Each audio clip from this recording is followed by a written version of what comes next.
رب العالمین والعاقبۃ للمتقین والصلاة والسلام علی سید الانبیاء والمرسلین قال اللہ تعالی وتبارک فی القرآن المجید والفرقان الحمید بسم اللہ الرحمن الرحیم وانتم العالون ان کنتم مؤمنین صدق اللہ مولانا العظیم قال اللہ تعالی وتبارک فی شان حبیبہ مخبرا وآمرا ان اللہ وملائکتہ یصلون علی النبی یا ایھا الذین آمنوا صلوا علیہ وسلموا تسلیما الصلاۃ والسلام علیک یا رسول اللہ وعلی آلک واصحابک یا محبوب رب العالمین۔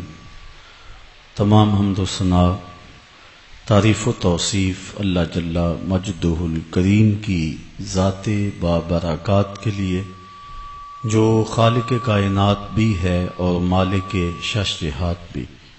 اللہ جل وعلا کی حمد و ثنا کے بعد حضور نبی اکرم شفیع امم رسول محتشم نبی مکرم صلی اللہ علیہ وسلم کے حضور ناز میں اپنی عقیدتوں، ارادتوں، محبتوں اور نیازمندیوں کا خراج پیش کرنے کے بعد عالی مرتبت ذی وقار محترم محتشم سامعین السلام علیکم ورحمۃ اللہ وبرکاتہ۔ آج کی گفتگو کا عنوان ہے زوال بندہ مومن کا بے زری سے نہیں۔ امت مسلمہ کئی صدیوں سے زوال و انحطاط کی زندگی بسر کر رہی ہے۔ عرب عجم میں امت مسلمہ کو ذبح کیا جا رہا ہے۔ قابل، قندھار، قلعہ جنگی، دشت لیلہ، تورا بورا، تکریت، موصل، بغداد، القدس، کشمیر، غزہ، آذربائیجان، صومالیہ، جہاں جہاں بھی کشت و خون ہو رہا ہے وہ امت مسلمہ کا ہو رہا ہے۔ صابرہ اور شتیلا کے کیمپوں میں قیدی ہمارے ہیں۔ گوانٹا ناموبے کے جیل خانوں کی سلاخوں کے پیچھے تڑپتے ہوئے زندگی بسر کرنے والے مجبور لوگ اس امت کے ہیں۔ ابو غریب جیل کے اندر سسک سسک کے زندگی کی سانسیں پوری کرنے والے امت مسلمہ کے بیٹے ہیں۔ عافیہ صدیقی اس قوم کی بیٹی ہے۔ ام احمد میری قوم کی بیٹی ہے۔ اس امت کو جس اذیت ناک لمحوں سے گزرنا پڑ رہا ہے وہ کسی سے مخفی نہیں۔ اب برما میں جو حالات ہیں وہ بھی آپ دیکھ رہے ہیں۔ امت مسلمہ جتنی عددی کثرت اس وقت رکھتی ہے اس سے قبل یہ تعداد بھی اس کی نہیں ہوئی۔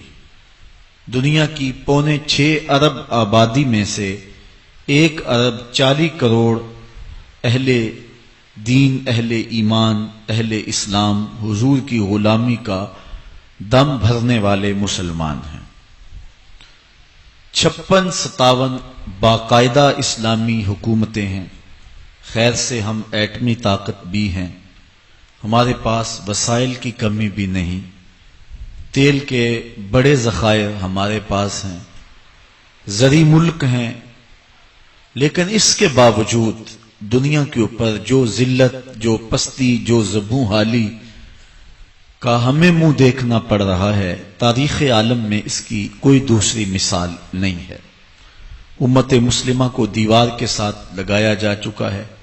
ہمارے اوپر جو 56-57 اسلامی ملکوں کے حکمران ہیں وہ مغرب کے ایجنٹ ہیں۔ امت مسلمہ کا خون رس رہا ہے۔ اتنے مسائل ہیں کہ اگر ان مسائل کو چھیڑ کے بیٹھ جائیں تو اس کو گنتے گنتے یہ وقت گزر جائے۔ امت مسلمہ اس قار مذلت میں کیوں گری ہے؟ آج کے تجزیہ نگار یہ کہتے ہیں کہ ہم مادی طور پہ دنیا سے بہت پیچھے رہ گئے، اس لیے آج ہم دنیا کے اوپر رسوا ہو رہے ہیں۔ ہم وہ ایجادات نہیں کر رہے ہیں جو دوسری قومیں کر رہی ہیں. ہمارے پاس معاشی وسائل وہ نہیں ہیں جو دوسری قوموں کے پاس ہے. علامہ اقبال نے امت کے اس دکھڑے کو بڑی دیر قبل بیان کیا، اور اقبال ایسا شخص ہے جس کو حکیم الامت کہتے ہیں. امت کے درد کو بھی جانتا ہے، مرض کو بھی جانتا ہے، علاج کو بھی جانتا ہے. امت اس قار مذلت میں کیوں گری اور اس رسوائی کا شکار کیوں ہوئی؟ اقبال کہتا ہے کہ زوال بندہ مومن کا بے زری سے نہیں. اس کو اگر یہ سمجھا جائے کہ دولت کی قلت سے ہم رسوا ہو رہے ہیں تو یہ کوئی بات نہیں ہے. اگرچہ اس دور میں معیشت ایک اہم چیز ہے، جو لوگ معاشی طور پہ پسماندہ ہوتے ہیں اس معاشرے میں ان کو خاطر خواہ توجہ نہیں دی جاتی، لیکن امت مسلم کے زوال کا سبب مادیت نہیں ہے، اس لیے کہ اس کی بنیادیں مادیت سے مضبوط نہیں کی گئی ہیں، اس کی بنیادوں میں روحانیت رکھی گئی ہے. اس کے زوال کا سبب دین سے دوری ہے. امت مسلمہ کی رسوائی اور پستی کا سبب اس مرکز سے اپنے رشتے کو کمزور کر لینا ہے جس نے ان کو عزت دی، سرفرازی دی، تعظیم دی اور توقیر فراہم کی. باقی رہی بات غربت و امارت کی، اسلام کی تاریخ میں ہم نے یہ سارے دور دیکھے ہیں، لیکن امت مسلمہ کے لیے یہ چیزیں جو ہیں وہ ثانوی حیثیت رکھتی ہیں. اس زمانے کی کہانی بھی ہمیں یاد ہے جب ہمارے پاس پہننے کے لیے کپڑے بھی نہیں تھے، پیوند لگے لباس پہنتے تھے. وہ وقت بھی ہمیں یاد ہے جب ہمارے پاس 2 گھوڑے تھے، 6 زرہیں تھیں، 8 تلواریں تھیں، 70 اونٹ تھے، اور ہمارے مقابلے کے اندر جو دشمن آیا تھا ان کے پاس 100 زرہ پوش نوجوان تھا. 950 کی تعداد کے اندر ان کا لشکر تھا. ان کے پاس گانے والی رنڈیاں بھی تھیں اور دادے عیش دینے والے ان کے پاس نغمے اور مزراب بھی تھے. کھانے پینے کے سامان بھی وافر تھے. ادھر فاقہ مست لوگ جس کھجور کو چوس کے روزہ رکھتے تھے اسی کھجور کو چوس کے روزہ افطار کرتے تھے. کیا بلال امیر تھا؟ کیا سلمان فارسی امیر تھا؟ کیا ابو ذر غفاری کسی امیر شخص کا نام ہے؟ کیا بدن کے اوپر پیوند لگے لباس پہننے والے وہ فاقہ مست کیا امراء کی فہرست میں آتے تھے؟ ہمیں تو وہ کہانی بھی اسلام کی غربت کی یاد آتی ہے کہ جب احد کے اندر 70 شہیدوں کے لاشیں پڑے ہوئے ہیں تو حضرت صفیہ حضور کی پھپھی اپنے بھائی حمزہ کے لیے 2 چادریں لے کر کے کفن کی آتی ہے. تو حضور علیہ السلام نے فرمایا کہ جس قبر میں حمزہ کو دفن کیا جائے اسی قبر میں مصعب بن عمیر کو بھی کفن دیا جائے اور دفن کیا جائے. اور کہا میرے چچا کے لیے اس کی جو بہن میری پھپھو جو 2 چادریں لے آئی ہے، کہا 1 چادر ہم مصعب بن عمیر کو دیں گے. یہ مصعب بن عمیر کون ہے؟ تاریخ پڑھو، کتنی دل آویز تاریخ ہے. مکے میں ایک امیر ترین خاتون ہے جس کے بیٹے کا نام مصعب ہے، اور وہ اپنے بیٹے کو اتنا خوبصورت لباس پہناتی ہے اور اتنے خوبصورت خوشبو اور عطر اس کو لگاتی ہے کہ مصعب بن عمیر جن گلیوں سے گزرتے تھے دیر تک وہ گلیاں مہکتی رہتی تھیں. لوگ کہتے تھے یہاں سے مصعب گزر کے گیا ہوگا اس لیے یہ گلیاں مہک رہی ہیں. اچھا پھر مصعب پہ نظر پڑتی ہے میرے محمد عربی کی تو مصعب بن عمیر حضور کی زلفوں کا اسیر ہو جاتا ہے. ماں کافرہ ہے، جب پتہ چلتا ہے تو اس کا لباس بھی چھین لیتی ہے، سہولتیں اور آسودگیاں بھی واپس لے لیتی ہے. پھر وہ وقت بھی آیا کہ مصعب بن عمیر حبشہ کی جانب ہجرت کر جاتے ہیں. مکے کے حالات کچھ تھوڑے سے خوشگوار نظر آئے تو وہ حبشہ سے واپس مکے جب پلٹے تو ان کے بدن پہ جو چادر تھی وہ جگہ جگہ سے پٹی ہوئی تھی. میرے آقا کریم علیہ السلام نے دیکھا تو حضور کی آنکھوں میں آنسو ٹپکنے لگے. کہا یہ وہی مصعب ہے جو اتنا خوشپوش نوجوان تھا کہ میں نے پورے مکے میں اس سے خوبصورت لباس پہننے والا کوئی دوسرا شخص نہیں دیکھا، اور آج میرے مصعب کو پہننے کے لیے جو چادر میسر ہے وہ بھی جگہ جگہ سے پھٹی ہوئی ہے۔ یہ اسلام کی غربت کی کہانی ہے، اور آج احد میں یہی مصعب بن عمیر شہید ہو جاتے ہیں اور ان کے لیے کفن بھی دستیاب نہیں ہے۔ حضور نے کہا جو میرے چچا کے لیے 2 چادریں لائی ہیں ان میں سے ایک کا کفن مصعب کو دے دو نا، اور دوسری چادر سے کفن میرے چچا کو دے دیا جائے۔ اچھا، حضرت مصعب کے لیے بڑی چادر رکھ دی گئی، اور حضرت امیر حمزہ کے لیے جو چادر تھی وہ چھوٹی تھی، اگر سر ڈھانپتے تھے تو پاؤں ننگے ہو جاتے، اگر پاؤں ڈھانپتے تھے تو سر ننگا ہو جاتا۔ حضور نے فرمایا میرے چچا کا سر ڈھانپ دو اور پاؤں کے اوپر ازخر نامی گھاس ڈال دو۔ میں یہ اسلام کی غربت کی کہانی تمہیں سنا رہا ہوں، جب میرے رسول کے چچا کے لیے پورے کفن کا ٹکڑا بھی دستیاب نہیں تھا، اسلام اس وقت بھی عزت پا گیا تھا، اسلام اس وقت بھی ذلیل نہیں تھا، اسلام اس وقت بھی سربلند تھا، اور اسلام اس وقت بھی عزتوں کی مسند پہ تھا۔ یہ اسلام کا وہ دور ہے کہ جب حضور مسجد نبوی سے باہر نکلتے ہیں تو آگے حضرت عمر و ابو بکر رضی اللہ تعالی عنہما کھڑے ہیں، چہرے کے اوپر عجیب اداسی ہے۔ کہا عمر، ابو بکر اس وقت کیوں کھڑے ہو؟ عرض کی حضور بھوک نے گھر میں ٹکنے نہیں دیا، ہم نے چاہا حضور کا چہرہ دیکھ لیں تو کچھ پیاس بجھ جائے، کچھ بھوک مٹ جائے۔ حضور نے فرمایا میرا حال بھی یہی ہے، جس چیز نے تجھے گھروں سے نکالا ہے وہی چیز مجھے گھر سے نکال لائی ہے۔ چلتے ہوئے حضرت ابو ایوب انصاری کے گھر کے قریب سے گزرے،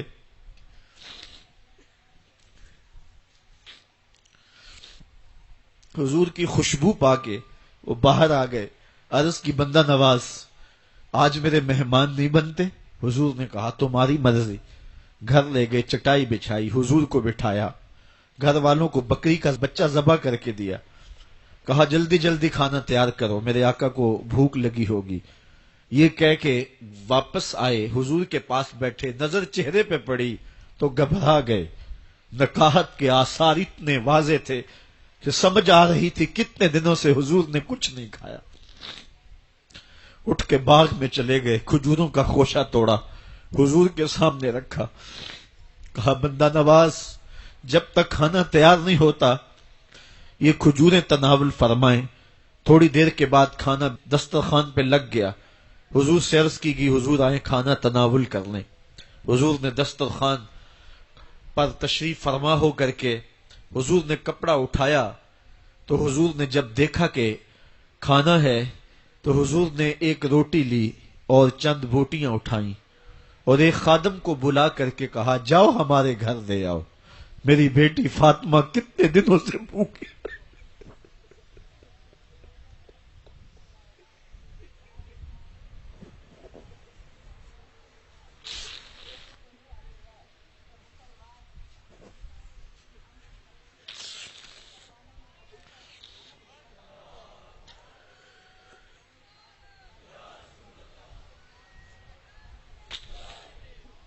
کہا جاؤ ہمارے گھر دے آؤ، میری فاطمہ کتنے دنوں سے بھوکی بیٹھی ہوئی ہے۔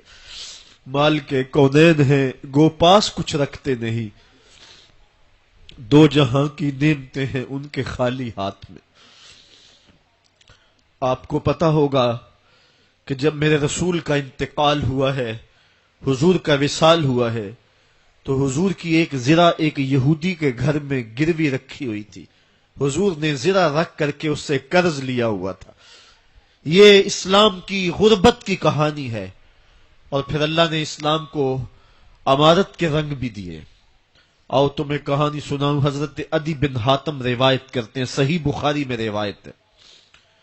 یہ حاتم تائی کے بیٹے ہیں، کہتے ہیں میں حضور کی خدمت میں حاضر ہوا، ایک شخص آیا کہنے لگا حضور غربت نے میرا برا حال کر دیا ہے، اور اس نے شکایت کی غربت کی، پسماندگی کی اور اپنی معاشی بدحالی کی۔ پھر ایک شخص آیا کہنے لگا حضور میرے پاس دولت تو ہے لیکن میں نے جس منزل پہ جانا ہے راستہ پر خطر ہے، تو میرے لیے کیا حکم ہے کہ میں کیسے راستہ طے کروں؟ تو یہ دو لوگوں نے یہ باتیں کی تو حضرت عدی کہتے ہیں کہ حضور نے روئے سخن میری جانب موڑا اور میری جانب مخاطب ہو کے کہا، عدی تو نے ہیرا دیکھا ہے؟ عدی کہتے ہیں میں نے عرض کی حضور دیکھا نہیں، سنا ہے۔ ہیرا یہ شہر ہے عراق کا۔ تو حضور نے فرمایا، عدی تو نے ہیرا دیکھا ہے؟ میں نے کہا نہیں حضور دیکھا نہیں، اس کا تذکرہ سنا ہے۔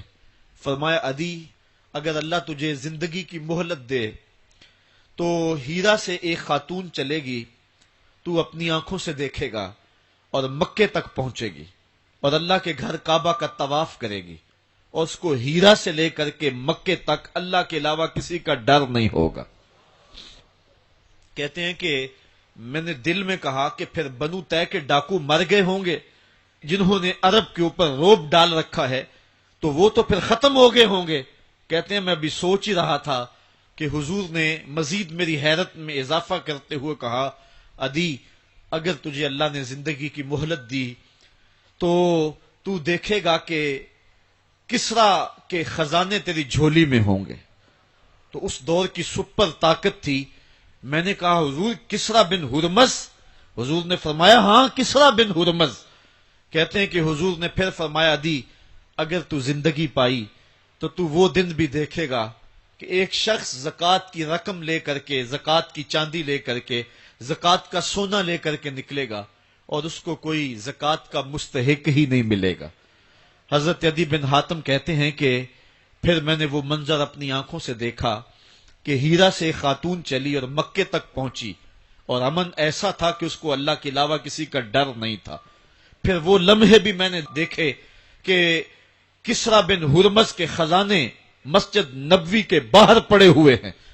تو کہتے ہیں تیسری چیز میں دیکھ نہ سکا اور میں نے لوگوں کو کہا کہ یہ میں تو نہیں دیکھ سکا، میری شاید زندگی وفا نہ کرے، اور اگر تمہاری زندگی وفا کرے تو تم دیکھنا میرے آقا نے جو فرمایا تھا، دو باتیں تو پوری ہو گئی ہیں اور تیسری بات تم دیکھ لو گے۔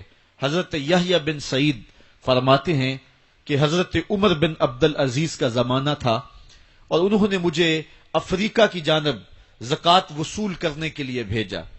میں وہاں سے زکوٰۃ وصول کی اور پھر میں زکوٰۃ لینے والے مستحقین کو ڈھونڈنے لگا تو کہتے ہیں مجھے کوئی مستحق نہ ملا۔ پھر میں غلام پکڑتا اور اس کے پیسے دے کے اس کو آزاد کرواتا چلا جاتا۔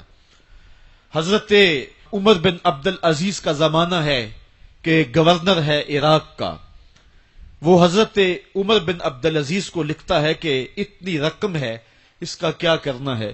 تو عمر بن عبد العزیز کہتے ہیں رقم لے کے یہاں نہ آنا، وہاں عراق کے لوگوں میں بانٹ دو، جو زکوٰۃ کے مستحق ہیں ان کو تقسیم کر دو۔ تو گورنر لکھتا ہے جو مستحق ہے ان کو دے دی، اب کوئی مستحق نہیں رہا تو میں کیا کروں؟ تو حضرت عمر بن عبد العزیز کہتے ہیں جو مقروض ہیں ان کا قرض اتار دو۔ تو کہتے ہیں کہ ہاں قرض بھی میں نے اتار دیا ہے، رقم پھر بھی بچ رہی ہے، کیا کروں؟ تو حضرت عمر بن عبد العزیز نے پھر لکھا جو شخص شادی کرنا چاہتے ہیں ان کا حق مہر ادا کر دو۔ میں نے کہا کہ وہ بھی کر دیا ہے، رقم پھر بھی بچ گئی ہے، اب کیا کروں؟ تو حضرت عمر بن عبد العزیز نے مجھے لکھا کہ جو غیر مسلم ہیں جنہوں نے ٹیکس دیا ہوا ہے، جتنا ٹیکس دیا ہے اس سے دگنے پیسے ان کو قرضے میں دے دو اور ان کو کہو جاؤ اس کا کاروبار کرو، کھیتی باڑی کرو، اور ساتھ انہیں یہ بھی کہہ دینا قرض کی فکر نہ کرنا اور زیادہ اس میں پریشان نہ ہونا، جب دے سکو گے دے دینا۔ یہ دور بھی پھر اسلام نے دیکھا اور یہ گھڑیاں بھی دیکھی، جب چیتھڑے پہنے ہوئے تھے، جب پیوند لگے لباس پہنے تھے، جب پیٹ میں ڈالنے کے لقمہ بھی نہیں تھا، اللہ کا دین اس وقت بھی غالب تھا۔ اور جب گلیوں کے اندر ریشم بکھرا ہوا ہوتا تھا، کوئی اٹھانے والا نہیں تھا، دین اس وقت بھی غالب تھا۔ دین کا غالب ہونا یا نہ ہونا اس کا تعلق جو ہے وہ مال و دولت سے نہیں ہے۔ اقبال کہتا ہے کہ زوال بندہ مومن کا بے زری سے نہیں، مومن کا زوال بے زری سے نہیں ہے بلکہ اس کا سبب کوئی اور ہے۔ وہ سبب ڈھونڈنا ہے کہ ہم دنیا میں رسوا ہو کے کیوں رہ گئے، ہم زمانے کے سامنے تماشا کیوں بن کے رہ گئے، آج نبی کی امت پوری کائنات میں رسوا ہو کے کیوں رہ گئی، آج ہمارا تماشا دیکھا جا رہا ہے، آج بھوکے کتوں کو ہماری بیٹی اور بہنوں کے اوپر چھوڑا جا رہا ہے اور اس کا تماشا دیکھا جا رہا ہے۔ کیا ہم نے یہ دن بھی دیکھنے تھے؟ ہم نے سراغ لگانا ہے. دولت کی قلت اور کثرت یہ ثانوی چیزیں ہیں. ہم نے تاریخ میں دیکھا ہے ہم کبھی مالی طور پہ کمزور تھے، رسوا نہیں ہوئے ہیں. مال زیادہ ہو گیا، رسوا نہیں ہوئے ہیں. رسوائی کے سبب کوئی اور ہیں. آئیے تمہیں کہانی دل آویز سناؤں. اسلام کے عروج اور بانک پن کی مختصر کہانی آپ دیکھ لیں کہ حضور جب جلوہ فراز ہوتے ہیں مکے میں تو اللہ کا گھر 365 بتوں سے بھرا ہوا ہے. وہ دنیا کے اندر خدا کا پہلا گھر اور 365 بتوں کا قبضہ ہے اس گھر کے اوپر. پھر حضور آئے اور دعوت دین دی اور آقا کریم علیہ السلام نے ان بتوں کے لوث سے کعبہ کو پاک کیا. کہانی اتنی دل آویز ہے کہ حضور نبوت کے اعلان کے 13 سال گزارنے کے بعد جب مکے سے ہجرت کر کے مدینہ روانہ ہوئے تو مسلمانوں کی تعداد 100 سے متجاوز نہیں تھی. جن لوگوں نے ہجرت کی ہے تاریخ پڑھیں. سن 2 ہجری کو بدر کے مقام پہ حق اور باطل کا پہلا ٹکراؤ ہوتا ہے. مسلمانوں کی تعداد 313 تھی. جو لوگ گھروں میں تھے ان کی تعداد بھی ساتھ شامل کر لیں، بچے اور خواتین بھی شامل کر لیں، 600-700 لوگ بنتے ہوں گے. اور 8 ہجری کو فتح مکہ ہوا اس واقعہ کے 6 سال بعد. تو فتح مکہ کے موقع پہ مسلمانوں کی تعداد جو سپاہیوں کی تھی وہ 10,000 تھی. اور پھر 8 ہجری کو یہ واقعہ ہوا ہے تو 10 ہجری کو حجۃ الوداع ہوتا ہے. 10 ہجری کو حضور کے سامنے جو لوگ بیٹھ کے خطبہ سن رہے تھے ان کی تعداد 1,44,000 تھی. اور جو گھروں میں لوگ شامل تھے ان کو بھی ملائیں تو 6 لاکھ تک پہنچتی ہے.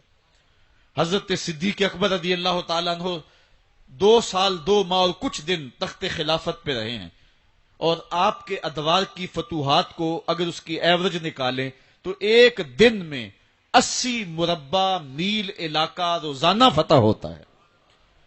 حضرت عمر کا دور دیکھیے. حضرت عمر کے زمانے میں اسلامی حدود 23 لاکھ مربع میل تک پھیل گئی ہیں. محمد بن قاسم جب سندھ میں آیا ہے تو یہ بہت بعد کی کہانی نہیں ہے، یہ 92 ہجری کی کہانی ہے. ابھی صحابہ موجود تھے. ادھر اندلس کے دروازے پہ طارق بن زیاد دستک دے رہا ہے تو وہ تابی ہے اور یہ بھی 92 ہجری کی کہانی ہے. ادھر سندھ تک مسلمان پہنچ گئے، ادھر وہاں تک پہنچ گئے. آپ چائنا میں جا کے دیکھیں حضرت سعد بن ابی وقاص صحابی کی قبر وہاں ہے، وہ وہاں تک پہنچے. ماوراء نہر کا علاقہ بھی فتح ہو گیا، ادھر آرمینیا تک پہنچے.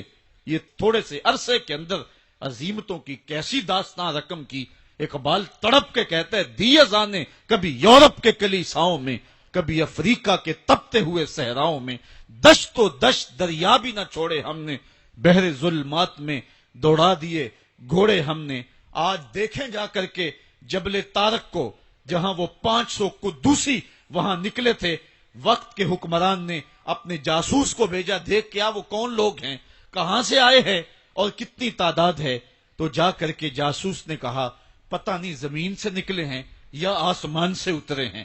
اور ان کی تعداد 500 سے آگے پیچھے ہے. اور پھر ان 500 لوگوں نے یورپ کے دروازے میں داخل ہو کر کے حق اور باطل کے اس مارکے کے اندر وہ عظیمت کی داستانیں رقم کی کہ اقبال خراج پیش کرتے ہوئے کہتا ہے یہ غازی یہ تیرے پراسرار بندے جنہیں تو نے بخشا ہے ذوق خدائی. دو نیم ان کی ٹھوکر سے صحرا و دریا، سمٹ کر پہاڑ ان کی ہیبت سے رائی. دو عالم سے کرتی ہے بیگانہ دل کو، عجب چیز ہے لذت آشنائی. شہادت ہے مطلوب و مقصود مومن، نہ مال غنیمت نہ کشور کشائی. وہ کہانی کتنی دل آویز ہے. اے سرزمین اندلس ہے یاد تجھ کو، تھا تیری ڈالیوں پہ کبھی آشیاں ہمارا. چین و عرب ہمارا، ہندوستان ہمارا، مسلم ہے ہم، وطن ہے سارا جہاں ہمارا. پوری دنیا پر اسلام کے پھریرے لہرا رہے ہیں اور اسلام کے جھنڈے لہرا رہے ہیں. حضرت عمر رضی اللہ تعالی عنہ کا زمانہ ہے جب یروشلم فتح ہوا. حضرت ابو عبیدہ بن جراح رضی اللہ تعالی عنہ حضرت عمر کو دعوت دیتے ہیں کہ آپ مدینے سے چلیں اور یروشلم میں پہنچیں. حضرت عمر مدینے سے چلتے ہیں. کتنا بڑا قافلہ لے کر کے، کتنا پروٹوکول ہے. حضرت عمر اکیلے اور ساتھ ایک غلام اور اونٹ بھی ایک، باری باری سوار ہوتے ہیں. کبھی غلام سوار ہوتا ہے، کبھی عمر سوار ہوتے ہیں. حکمران تو وہ تھے لوگوں کی دہلیز پہ امن دینے والے، لوگوں کی چوکھٹ پہ جو ہیں وہ نور بانٹنے والے. آج کے حکمرانوں نے تمہیں رمضان المبارک کے اندر لوڈ شیڈنگ کا پیکج دیا ہے، اور آج بچے بھی تڑپ رہے ہیں اور جوان بھی سسک رہے ہیں، اور ماہ سیام میں جن اذیتوں میں قوم کو مبتلا کر دیا ہے وہ کسی سے مخفی نہیں ہے۔ اور تمہیں میں حضرت عمر کی کہانی سناؤں۔ حضرت عمر دن کو تخت حکومت پہ بیٹھتے تھے، اور ان کا تخت کو سونے زبرجد کا نہیں تھا، مسجد نبوی کی چٹائی تھی، اور سارا دن وہاں بیٹھ کے لوگوں کی باتیں سنتے، اور جب رات کے اندھیرے گہرے ہوتے عمر بھیس بدل کے مدینے کی گلیوں کا گشت کرتے۔ کہا تمہارے گھر سے دھواں نکل رہا ہے اور بچے رو رہے ہیں، ان کو کھانا کیوں نہیں دیتی؟ کہنے لگی عمر کی جان کو رو رہی ہوں۔ عمر کے پاؤں تلے سے زمین نکل گئی۔ کہا کیا ہوا؟ کہا 3 دن سے ہمارے ہاں کھانے کے لیے کچھ نہیں ہے، روزانہ بچے روتے ہیں، اور میں ہنڈیا کے اندر پتھر ڈال کر کے نیچے سے آگ ڈالتی رہتی ہوں کہ بچے انتظار کر کر کے سو جائیں گے، کم بخت سو بھی نہیں رہے، اور وہ پتھر پکیں گے بھی کیا، اور میں عمر کی جان کو رو رہی ہوں۔ حضرت عمر کا کلیجہ دہلنے لگا، فوراً پلٹے واپس بیت المال میں آئے، گھی کا ایک کنستر لیا، آٹے کی بوری لی، مرچ مسالہ جات بہت کچھ اٹھایا، اپنے کندھے پہ رکھا، بوری اپنی کمر پہ لادی۔ عمر بیت المال سے نکلے تو آپ کے خادم اسلم نے دیکھ لیا، آگے بڑھا، کہا میرے آقا میں اٹھاتا ہوں۔ عمر کی آنکھوں میں آنسو ہے۔ کہا اسلم قیامت کے دن میرا بوجھ اٹھا لو گے؟ کہا قیامت کے دن تو اپنا اپنا بوجھ اٹھانا پڑے گا۔ کہا عمر کو آج اپنا ہی اٹھانے دو۔ حضرت عمر وہ گھی کا کنستر اور وہ آٹے کی بوری سر پہ اٹھائے ہیں، اور اس خاتون کے گھر جاتے ہیں اور دستک دیتے ہیں۔ وہ جب دیکھتی ہے اس کی جان میں جان آ جاتی ہے۔ کہا جلدی جلدی آٹا گوندو، اور عمر سبزی کاٹنے لگ جاتے ہیں۔ حضرت عمر رضی اللہ تعالی عنہ سبزی تیار کر دیتے، ادھر آٹا گند جاتا ہے، اور پھر اوپر چولہا رکھا جاتا ہے، چولہے کے اندر آگ رکھی جاتی ہے، وہ کھانا پکانے لگتی ہے، آگ بجھتی ہے۔ تاریخ نے لکھا ہے آگ بجھنے لگتی ہے، عمر جھک کر کے پھونکے مارتا ہے، عمر جھک جھک کے پھونکے مارتا ہے۔ کھانا پک گیا، اور بچوں کے سامنے کھانا رکھ دیا، بچے کھا رہے ہیں۔ اب بچے رو رو کے نڈال ہو چکے تھے۔ حضرت عمر اپنے ہاتھوں کو اور اپنے گھٹنوں کو اور اپنے پاؤں کو زمین پہ لگا کے، جس طرح بکری کا بچہ چلتا ہے، ویڑے کے اندر کبھی ادھر چلتے ہیں کبھی ادھر چلتے ہیں، تاکہ بچے مجھے دیکھ کے خوش ہوں، اور دل میں کہتے عمر جتنا رلایا ہے اب اتنا ہنسانا بھی پڑے گا۔ تو کبھی عمر امیر المومنین، یہ میں کسی آج کے جو ہے وہ لوگوں کے ووٹوں پہ منتخب ہونے والے حکمران کی کہانی نہیں سنا رہا، میں اس عمر کی کہانی سنا رہا ہوں جو 23 لاکھ مربع میل کا حکمران ہے، آدھی دنیا کا بادشاہ ہے۔ حضرت عمر جو ہے جس طرح بکری کا بچہ چلتا ہے، اس طرح اپنے ہاتھ اور اپنے گھٹنے زمین پہ ٹیک کر کے جو ہے وہ اس طرح چلتے ہیں۔ بچے عمر کو دیکھ کے مسکراتے ہیں۔ جب بچے مسکرانے لگے تو حضرت عمر نے اس خاتون سے کہا بڑھیا عمر کو معاف کر دے۔ اس نے کہا تو اتنی ہمدردی کیوں کرتا ہے؟ کہا عمر بیچارہ بڑا پھنسا ہوا ہے، فکر ہے اس کو یرموک و فسطاط و حلوان کی، جب فتح ہے مصر تو تیاری ہے ایران کی، آتے جاتے وفد سے ملاقات بھی کرتا ہوگا، آتے جاتے وفد سے ملاقات بھی کرتا ہوگا، اور شب کو معلوم حالات بھی کرتا ہوگا، کانٹوں میں الجھی ہوئی بیچارے کی جان ہے، نیند اس کو بھی آتی ہے، آخر وہ انسان ہے، میری بہن عمر کو معاف کر دے۔ اس نے کہا نانا عمر کی بات میرے سامنے نہ کر، قیامت کا دن ہوگا، عمر کا گریبان ہوگا اور میرا ہاتھ ہوگا۔ جب اس نے یہ بات کہی تو عمر برداشت نہ کر سکے، بچوں کی طرح بلک بلک کے رونے لگے۔ کہا وہ بد نصیب عمر تیرے سامنے ہے، آج ہی کہلا جو کہنا ہے، قیامت کے دن مجھے معاف رکھنا۔ اس نے کہا تو عمر ہے؟ کہا بد نصیب عمر تیرے سامنے کھڑا ہوں۔ میرے عمر کہتے ہیں اگر دجلہ کے کنارے ایک بکری کا بچہ بھی پیاسا مر گیا، اس کا حساب بھی عمر سے لیا جائے گا۔ اللہ اکبر۔ میں اس حضرت عمر کی کہانی سنانے لگا تھا۔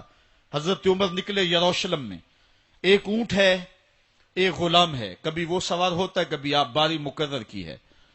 جب قریب پہنچے یروشلم کے تو عمر کی باری نکیل پکڑنے کی اور غلام کی باری اوپر سوار ہونے کی آ گئی۔ غلام نے کہا آقا میں مرضی سے اپنی باری چھوڑتا ہوں، آپ آ جائیں، دشمنوں کے مفتوحہ علاقے میں آ رہے ہیں، تازہ تازہ علاقہ فتح ہوا ہے، اسلام کی شان و شوکت ظاہر ہو۔ عمر نے کہا اسلام کی شان و شوکت ایسے ظاہر نہیں ہوتی ہے، اپنی باری پہ تم بیٹھو گے، اپنی باری پہ میں بیٹھوں گا۔ لوگ منتظر کھڑے ہیں، دور سے جب دیکھا کہا اس کی ہیبت سے کانپتے تھے ہم، یہ تو کوئی حبشی لگتا ہے، رنگ کالا ہے، ہونٹ موٹے ہیں، اس سے تو زیادہ حسین اس کا غلام ہے جو آگے آگے چل رہا ہے۔ حضرت ابو عبیدہ نے کہا دھوکہ کھا رہے ہو، ہمارا آقا وہ نہیں ہے جو اونٹنی کے اوپر سوار ہے، ہمارا آقا وہ ہے جو لگام تھامے آگے آگے چل رہا ہے۔ حضرت عمر رضی اللہ تعالیٰ عنہ کو آگے بڑھ کے جابیہ کے مقام پہ حضرت ابو عبیدہ بن جراح نے استقبال کیا، تو حضرت عمر آگے بڑھے اور انہوں نے آگے بڑھ کر کے حضرت ابو عبیدہ کے دونوں کندھوں پہ ہاتھ رکھا، اور سنو حضرت عمر نے کیا کہا لا الہ الا اللہ انا کنا اذل قوم فاعزنا اللہ بالاسلام، کہا کہ لا الہ الا اللہ، اے ابو عبیدہ بن جراح، ہم ایک ذلیل قوم تھے اور اللہ نے ہمیں اسلام کی وجہ سے عزت عطا کی ہے، اور میں تمہیں ایک تاریخ ساز بات کہنے لگا ہوں، اور وہ یہ ہے کہ جب تک ہم اس عزت والے اسلام کے دامن کو تھامے رہیں گے ہماری عزت قائم رہے گی، اور جب اسلام کے علاوہ کسی اور جگہ سے عزت ڈھونڈیں گے تو رسوا کر کے رکھ دیے جائیں گے۔ یہ ہے وہ خلاصہ جو حضرت عمر نے امتوں کے عروج و زوال کا بیان کیا ہے۔ اس امت کو جو خیرات ملی ہے تخت و تاج کی، وہ پینٹاگون سے نہیں ملی، وہ واشنگٹن سے نہیں ملی، وہ وائٹ ہاؤس سے نہیں ملی، وہ محمد عربی کے جوڑوں کا صدقہ ملی ہے۔ اس لیے جب ہم نے اسلام سے انحراف کیا، پاکستان حاصل کیا گیا تھا، پاکستان کا مطلب کیا؟ لا الہ الا اللہ، ہم نے اس نعرے کو چھوڑ دیا ہوا ہے، ہم نے انحراف کر دیا ہے۔ آج ہماری نظریں مغرب کی طرف لگی ہیں کہ تخت و تاج اس سے نصیب ہوتے ہیں، اور دنیا کے اوپر ہم رسوا ہو کے رہ گئے۔ ہماری پستی، ہماری زبوحالی، ہماری ذلت کا سبب یہ ہے کہ جس جگہ سے ہمیں عزت ملی تھی ہم نے وہ مرکز ہی چھوڑ دیا ہے۔ اس مرکز حیات کو، اس مرکز زندگی کو، اس مرکز عزت کو ہم نے چھوڑ دیا ہے، اور دنیا کے اوپر ہم رسوا ہو رہے ہیں۔ انہی حضرت عمر کی کہانی ہے، وادی تہامہ سے گزر رہے تھے کہ بچوں کی طرح بلک بلک کے رونے لگے۔ کہا عمر جوان آدمی ہو اور بچوں کی طرح بلک کے رو رہے ہو؟ کہا تم نہیں جانتے، مجھے بچپن کی کہانی یاد آ گئی۔ کہا کیا کہانی ہے؟ کہا یہی عرض تہامہ تھی، میرے باپ خطاب نے مجھے 5 اونٹ دیے تھے، کہا انہیں لائن میں کھڑا کرو سیدھا، میں آگے والا سیدھا کرتا تھا، پیچھے والا ٹیڑھا ہو جاتا، پیچھے والا سیدھا کرتا، آگے والا ٹیڑھا ہو جاتا۔ میرے باپ خطاب نے مجھے بڑا مارا۔ کہا ایک عرب کے بیٹے ہو کے تم سے 5 اونٹ لائن میں کھڑے نہیں ہوتے؟ کہا ایک زمانہ عمر پہ وہ تھا کہ اس سے 5 اونٹ لائن میں کھڑے نہیں ہوتے تھے، اور آج شرق سے لے کر غرب تک 23 لاکھ مربع میل کی حکمرانی اور انسان بھی لائن میں کھڑے ہیں۔ یہ محمد عربی کے جوڑوں کا صدقہ نہیں ہے تو اور کیا ہے؟ عمر سے تو 5 اونٹ لائن میں کھڑے نہیں ہوتے تھے۔ تو یہ عزتیں، یہ تخت و تاج، یہ حکومتیں ہمیں حضور کی دہلیز سے ملی ہیں۔ جب ہم نے اس دہلیز کو چھوڑ دیا تو دنیا کے اوپر رسوا ہو گئے اور ذلیل کر کے رکھ دیے گئے۔ آج ہماری حالت یہ ہے کہ غیر بھی ہمیں تانے دے رہے ہیں۔ میرا ایک دوست پچھلے دنوں کے اندر ننکانہ صاحب گیا تو وہ مجھے آ کر کے جو کہانی سنانے لگا، اس کی آنکھوں میں نمی تھی اور اس کے لہجے میں بے پناہ درد تھا۔ کہنے لگا کہ مجھے شوق دامن یہ ہوا کہ میں یہاں سکھوں کا گردوارہ بھی دیکھوں۔ کہتے میں اسی شوق میں ان کا گردوارہ دیکھنے چلا گیا، تو جب گردوارے کی سیڑھیاں آئیں تو میں جوتے اتارے اور میں سوچ رہا تھا کہ ان کو سمیٹ کے کہاں سنبھالوں، تو ایک شخص آگے بڑھا اور مجھے کہنے لگا کہ آپ تسلی سے جائیں، یہ گردوارہ ہے، مسلمانوں کی مسجد نہیں ہے۔ تو کہتا کہ میرا کلیجہ پھٹنے لگا کہ ہم اس قدر اخلاقی پستی کا شکار ہو گئے ہیں، کیونکہ جواب تو میرے پاس نہیں تھا جو اس کو میں دے سکتا، کیونکہ ہماری حالت بین ہی یہی ہے۔ تو کہتا ہے کہ میرا کلیجہ کٹنے لگا کہ ہم اس پستی اور اس ذلت کے مقام پہ چلے گئے ہیں۔ اب ہمارے ملک کے اندر جو ہمارے ذمی ہیں وہ بھی ہم کو جو ہے وہ تانا دے رہے ہیں، اور ہمارے مستامن بھی ہم کو تانا دے رہے ہیں، اور ملک کے اندر بھی ہم کو ذلت اور رسوائی کا سامنا کرنا پڑ رہا ہے۔ یہ ہماری ذلت اور رسوائی کی مثالیں ہیں۔ ہماری اخلاقی پستی اور زبوحالی نے ہم کو کہیں کا نہیں چھوڑا ہے۔ میں بہت پرانی کہانی نہیں سنانے لگا آپ کو، یہ قرون اولیٰ کی کہانی نہیں ہے، یہ کہانی جو ہے وہ صحابہ کے زمانے کی بھی نہیں ہے، یہ کہانی جو ہے وہ تابعین کے بھی دور کی نہیں ہے، محدثین کے دور کی بھی نہیں ہے، یہ سری سختی کے زمانے کی کہانی بھی نہیں ہے، یہ جنید بغدادی کے دور کی بھی نہیں ہے، ہاں یہ مجدد الف ثانی کے زمانے کی کہانی بھی نہیں ہے، یہ کل کی بات ہے۔ ہم دور غلامی میں تھے، ہمارے اوپر انگریز حکومت کر رہا تھا، ایک انگریز افسر شاہی مسجد دیکھنے کے لیے آیا، اور جب چبوترے کے اوپر چڑھا تو ایک گداگر نے اس کے آگے ہاتھ پھیلایا، اس نے بٹوا نکالا اور اس کی ہتھیلی میں کچھ پیسے رکھے، دوبارہ وہ جیب میں بٹوا ڈالنے لگا تو بٹوا اس کے ہاتھ سے گر گیا اور وہ بے توجہی میں اندر چلا گیا۔ اس گداگر نے آگے بڑھ کے اس بٹوے کو پکڑ لیا، خیال تھا یہ واپس آئے گا تو میں اس کو بٹوا دے دوں گا، لیکن وہ کسی اور دروازے سے نکل گیا اور یہ منتظر رہا، وقت گزرتا رہا۔ 1 سال گزرنے کے بعد وہ دوبارہ پھر آیا، اس کا کوئی دوست اسے ملنے آیا تھا انگلستان سے، اس کو شاہی مسجد دکھلانے کے لیے وہ پھر آیا۔ یہ گداگر وہاں بیٹھا ہوا تھا، اس نے پہچان لیا، کہا صاحب 2 لمحوں کے لیے رکیے، مجھے آپ سے ضروری کام ہے۔ دوڑا دوڑا گیا، قریب ہی گھر تھا، وہاں سے وہ بٹوا اٹھا لایا، اس میں بہت زیادہ جو ہے وہ پیسے تھے، کہا یہ 1 سال قبل آپ آئے تھے، آپ کو یاد ہو نہ یاد، آپ کا یہ بٹوا گر گیا، میں ڈھونڈتا رہا، آپ مل نہ پائے۔ اس نے جب دیکھا، وہ ایک کبھی بٹوے کے اندر رقم کو دیکھے، کبھی گداگر کے چہرے کو دیکھے، پھر اس سے رہا نہ گیا، اس نے کہا تو گداگر ہے اور تو ایک ایک پائی صبح سے شام تک اکٹھی کرتا ہے، اتنی رقم تجھے اکٹھی مل گئی تو اس رقم سے اپنا گھر بنا سکتا تھا، کاروبار سیٹ کر سکتا تھا، اور 1 سال ہو گیا تو میرا انتظار کرتا رہا۔ اس نے کہا بابو بات رقم کی نہیں ہے، تو عیسائی ہے اور میں مسلمان ہوں، کل قیامت کے دن اگر تیرے نبی نے میرے نبی کو کہا کہ میرے امتی کا بٹوا گرا تھا اور تیرے غلام نے پکڑا تھا، تو پھر میرا نبی جو ہے تیرے نبی کے سامنے شرمسار ہوگا۔ میں گداگر ضرور ہوں، بے غیرت نہیں ہوں، میں نہیں چاہتا کہ میرے نبی کو تیرے نبی کے سامنے شرمندگی ہو۔ یہ تو گداگروں کی کہانی ہے، آج شاہوں کی کہانیاں سناؤں تو کلیجہ منہ کو آئے، آج وزیروں کی کہانیاں سناؤں تو کلیجہ پھٹنے لگے، آج آیان سلطنت پہ براجماں تخت شاہی پہ بیٹھے ہوئے، آج یہ وزراء، آج یہ افسر، آج یہ وڈیرے، ان کی کہانیاں چھیڑ بیٹھوں تو کلیجہ پھٹنے لگے۔ جب میں کہتا ہوں الہی میرا احوال دیکھ، حکم ہوتا ہے اپنا نامہ اعمال دیکھ۔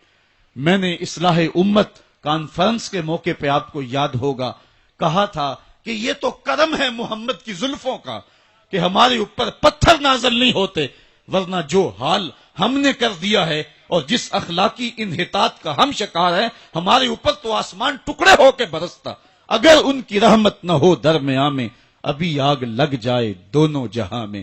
اقبال کہتا ہے زوال بندہ مومن کا بے زری سے نہیں، یہ نہیں ہے مسئلہ، مسئلہ پستی ہے، زبوحالی ہے، تعلیمی انحطاط ہے، عملی انحطاط ہے، مرکز سے جو ہے وہ دوری ہے، دامن رسالت ماب کو چھوڑ دیا ہے، پھر رسوائیاں مقدر نہیں ہوں گی تو کیا ہوں گی۔ آئیے ابھی بھی موقع ہے، توبہ کا دروازہ بند نہیں ہوا، رب سے بھی معافی مانگ لیں، گنبد خضرا کے مکین کے حضور بھی ہاتھ جوڑ کے کہیں چھوڑ کے آپ کا دامن رحمت، آقا ہم سے بھول ہوئی، کھو دی اپنی قدر و قیمت، آقا ہم سے بھول ہوئی، دیکھ ہماری آنکھ مچولی، اپنے سینے اپنی گولی، بھول گئے ہم درس اخوت، آقا ہم سے بھول ہوئی، دنیا کے ٹھکرائے ہوئے ہیں، تیرے در پہ آئے ہوئے ہیں، کھول دے اپنا باب رحمت، آقا ہم سے بھول ہوئی۔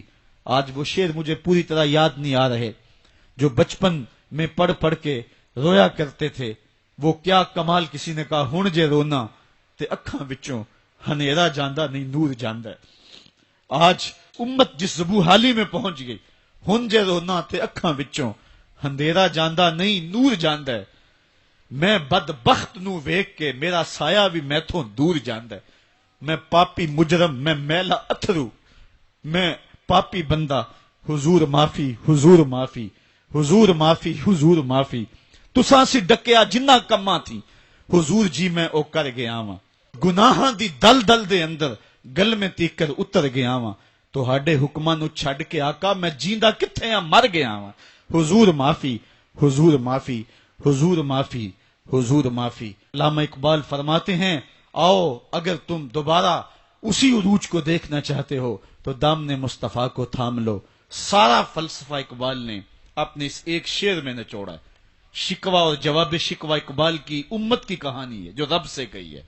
شکوے میں کہتا ہے تیرے کعبے کو جبینوں سے بسایا ہم نے، نو انسانی کو غلامی سے چھڑایا ہم نے، پھر بھی ہم سے گلا ہے کہ وفادار نہیں، ہم وفادار نہیں تو بھی تو دلدار نہیں۔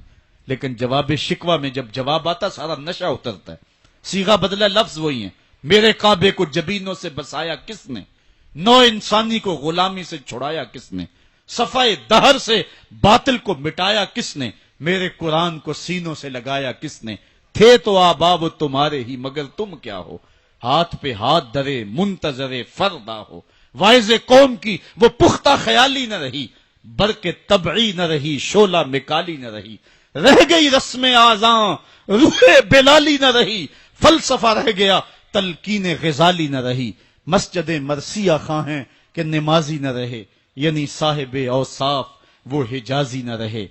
تو اقبال نے اپنے جواب شکوے کو یہاں آ کر کے روکا، صدا ادھر سے آ رہی ہے، امت کو علاج دیا جا رہا ہے۔ اقبال کے سارے فلسفے کا نچوڑ یہ ہے کہ محمد سے وفا تو نے تو ہم تیرے ہیں، یہ جہاں چیز ہے کیا لوح و قلم تیرے ہیں، پھر لوح بھی تیرے ہاتھ میں دے دیں گے، قلم بھی تیرے ہاتھ میں پکڑا دیں گے، تختی بھی تیرے پاس ہوگی، قلم بھی تیرے پاس ہوں گے، پھر تیری تقدیر کے فیصلے واشنگٹن میں نہیں ہوں گے، پھر خدا بندے سے خود پوچھے گا بتا تیری رضا کیا ہے۔ تو ہم نے ان راہوں کا مسافر بننا ہے۔ آئیو زندگی کا جمال اور زندگی کا حسن حاصل کرنے کے لیے حضور کی دہلیز پہ آ جائیں۔ بہت دور جا چکے ہیں، آقا کی رحمت اب بھی آوازیں دے رہی ہیں، میرے بھولے بھالے امتیوں واپس آ جاؤ، میں تمہیں سینے سے لگا کے تمہارے پچھلے سارے گناہ بخشوا دوں گا۔ اور رب کہہ رہے وَلَوْ أَنَّهُمْ إِذ ظَّلَمُوا أَنفُسَهُمْ جَاءُوكَ، ظلم کر بیٹھے ہو کوئی بات نہیں، میرے محبوب کی دہلیز پہ آ جاؤ، میرے نبی کے ہاتھ اٹھ گئے، میں تمہارے سارے گناہ ہی معاف فرما دوں گا۔ اللہ کو توبہ قبول کرنے والا اور رحیم پاؤ گے۔ اللہ تعالیٰ مجھے آپ کو اپنی رحمتوں کے سائے میں دے۔ آفاق کے ہر ہر گوشے میں قرآن سنا کر دم لینا، اب رکنا نہیں، اب تھمنا نہیں، فردوس میں جا کر دم لینا، آفاق کے ہر ہر گوشے میں قرآن سنا کر دم لینا، اب رکنا نہیں، اب تھمنا